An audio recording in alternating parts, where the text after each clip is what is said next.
कहीं जा रही हो बेटा?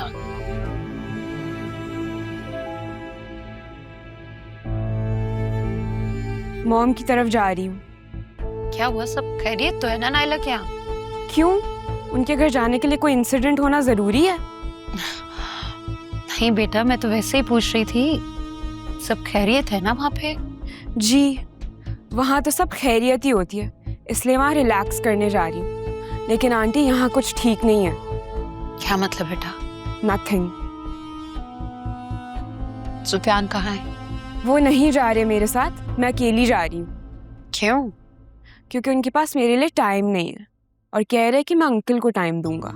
मैं बात करती हूँ सुफियान से। जरूरत नहीं है आंटी, मैं इतनी फालतू नहीं हूँ कि किसी का जबरदस्ती टाइम मांगू। लेकिन मैं इतनी बेवकूफ भी नहीं हूँ कि ये ना समझूं कि वो अंकल के बहाने किसके करीब रहना चाहते हैं।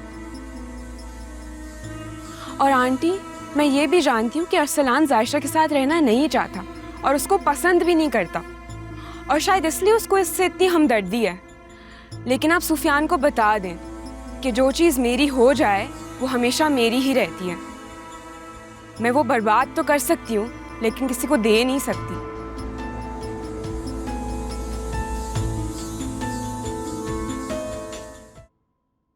Hello Arsalan, what's up? तुम तो इस घर में मेहमानों से भी कम नजर आते हो। कि तुम्हें क्या प्रॉब्लम है? या फिर तुम्हारे हस्बैंड ने नसीहत करने को कहा है? मैं किसी की डिक्टेशन लेने की आदी नहीं हूँ। जो करती हूँ अपनी मर्जी से करती हूँ। मुझे लगा तो मैंने कह दिया। ये तो बहुत अच्छी बात है फिर। यू नो व्हाट, सुफियान ऐसा ही लाइफ पार्टनर डिजर्व करता है जो उसको उसकी औकात में रखे। क्या तुम मुझसे नाराज हो? यार मैं क्यों तुमसे नाराज होऊंगा? जहां तक मुझे याद पड़ता है हमारे दरमियान ऐसा कोई रिश्ता नहीं है कि मैं तुमसे नाराज भी हो सकूं।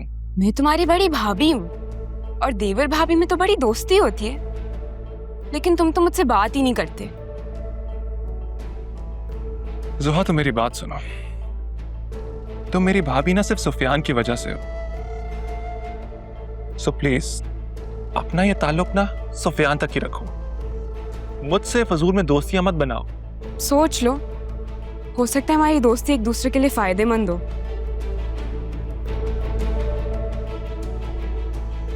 वो कैसा? क्योंकि हम दोनों इस घर में जायशा को बर्दाश्त नहीं कर सकते, लेकिन हम ये भी जानते हैं कि उसको इस घर से निकालना आसान नहीं है। तुम्हें जायशा से क्या प्रॉब्लम है? वही है जो तुम्हें है। मुझे याद है तुमने मुझे बताया था कि तुम किसी से प्यार करते हो और उससे शादी करना चाहते हो, और इसलिए जायशा तुम दोनों के बीच में वो रुकावट है, और इसी के लिए तुम उससे जान छुड़ाना चाहते हो। ये बात तो सच है, लेकिन ये तो मेरी प्रॉब्लम है। तुम बताओ, तुम क्यों जायशा से जान छुड़वाना चाहती हो? क्योंकि मेरी भी यही प्रॉब्लम है। मुझे ये बात बिल्कुल बर्दाश्त नहीं होती कि सुफियान ने उसको मुझ पर प्रेफरेंस दी थी, और मुझे तो लगता है अब भी देते हैं, और इसलिए मैं भी उसको इस घर में नहीं देखना चाहती। सोच लो,